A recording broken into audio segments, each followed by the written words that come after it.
Forgiveness, reframing, and kindness. These are 3 lessons that A Beautiful Day in the Neighborhood, the Mr. Rogers movie, so clearly depicted.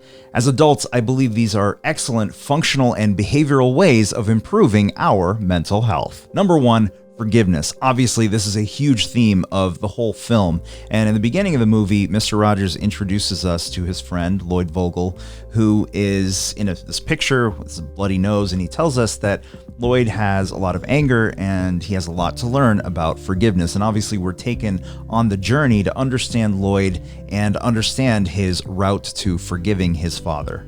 Now, even though Mr. Rogers was somebody who really spoke to children about a lot of issues that we face as adults, I will definitely say that as adults, we have a lot to learn about forgiveness. I can't tell you the number of times that I've had patients come in and tell me about some of the things that they've been struggling with that are really rooted in basically that somebody had done them wrong 20, 30, 40 years ago. Sometimes the person that did them wrong is not even alive anymore.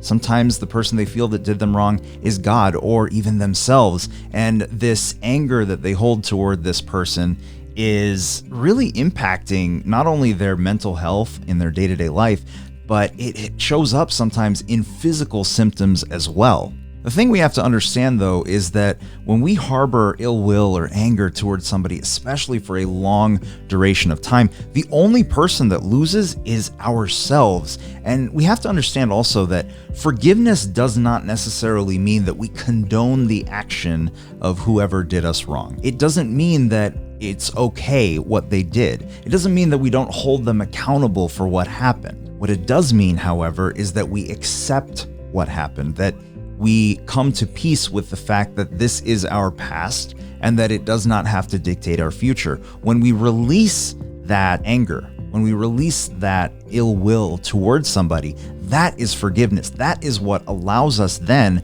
to release the anxiety, the depression, the anger, that whatever you might be feeling that is affecting you in your day-to-day life, you might not even remember that it's because of the ill will you hold towards somebody else, but it does affect the way that we live day to day. So if thinking about somebody from your past, an event from your past, brings up discomfort, anxiety, depression, I would highly encourage you to explore forgiveness. Again, it doesn't mean that you condone what they did. It simply means that you are choosing right here, right now, to let go, accept, and be the person that you truly are deep inside. Oh, I should probably introduce myself. I'm Dr. Karthik Ramanan. I am a licensed naturopathic medical doctor specializing in integrative mental health and lifestyle medicine.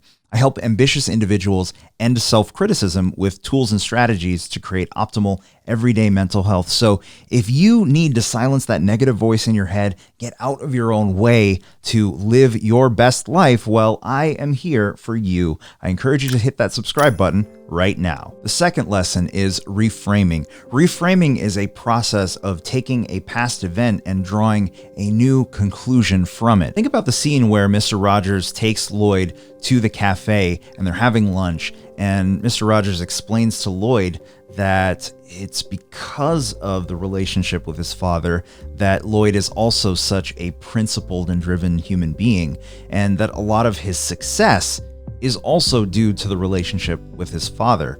And that's when he asks him to take a minute to think about all the people that have loved him into being.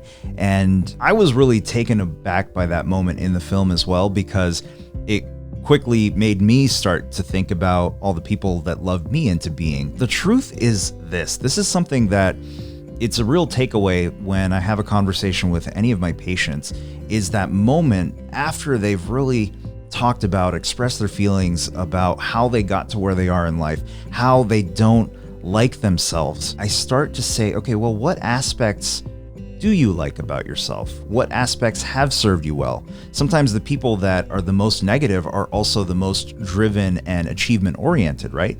Because that perfectionism has driven them to really achieve great things to prove somebody else wrong. The achievement is great, but the element that brought them there is not necessarily always healthy. Well, what I ask people is this question: what has your pain allowed you to do that you would not have been able to do otherwise? What has your pain allowed you to do that you would not have been able to do otherwise. The moment we come to terms with the fact that, hey, all of these things that I do like about myself, all of these things that have brought me the success that I have right now are also a result of all the things that I hold negative feelings, we start to reframe that and say, okay, well, I'm going to focus on the things that were positive. I'm going to focus on the positive result of whatever it was that caused me that pain all this time. Reframing is an incredibly powerful technique, and I think it's something that all of us can benefit from. By the way, are you getting value out of this so far? If so, smash that like button right now. Lastly, the theme of kindness in the film was just remarkable. I don't think you can watch this film and just not feel warm inside and feel good that there is goodness in the world. However, I think there were moments in the film with the other characters, and sometimes maybe you're feeling it yourself, like, this guy, Mr. Rogers, that's like a level of kindness that I don't think I could ever get to. Like, it's easy to feel that way. But I love how in the film they just referenced a few things that it's not like Mr. Rogers had the perfect life. It seemed that, he had issues with his sons that he had to work through. He said that it couldn't have been easy for his sons to have him as a father.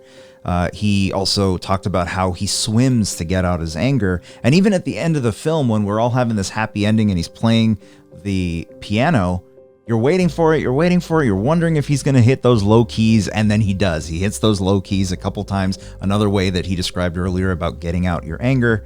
And then he goes back to playing the beautiful music. The crazy thing is, in society, we give our attention freely to people who exhibit less than ideal human qualities. And then we turn around and say, somebody like Mr. Rogers has this unattainable level of kindness. So maybe this unattainable level of kindness makes us feel bad about ourselves, so we don't really talk about people like that. We don't exhibit that level of kindness. It's much easier to focus on all the hate that's spread around. Focus on all the differences that we have in our lives with people around us. The truth is, we can all practice kindness. It's a practice that we get better with day to day. When we give, when we serve, we find purpose within ourselves. And purpose is an incredibly important aspect of really living a life of positive mental health. So my challenge to myself and to you is to practice kindness with one stranger today. I believe in your greatness.